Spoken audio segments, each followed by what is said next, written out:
মাফিয়ার মানে হলাম আমি। কি বললি? মাফিয়া? তুই নিজেকে মাফিয়া বলছিস? তুই নিজের হাতের বাইসেপটা দেখেছিস? তোর থেকে তো মনে হচ্ছে আমার হাতের বাইসেপটা বেশি মোটা। তুই মাফিয়া না, তুই ওই যে পচা ড্রেনের মশা। মশারও মনে হয় তোর থেকে বেশি জোর।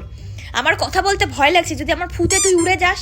আর আমার হলো গ্যাংস্টার। ঠিক আছে, সব বুঝলাম। তার আগে তুই বল, তুই দিনে কবার গাঁজা ফুকিস? না না, তোর আমাকে আজকে বলতেই হবে, নাহলে এত সুন্দর স্বাস্থ্য আমি তো কারো দেখিনি। বলেন কি? আজকেই আমি তোর কাছ থেকে ডায়েট চার্ট নিব। কি ঠিক বললাম তো? তার আগে তুই বল, তুই মাথার মধ্যে ধান চাষটা কবে করলি আর কিভাবে করলি? আর পাশেরটা কি করছে?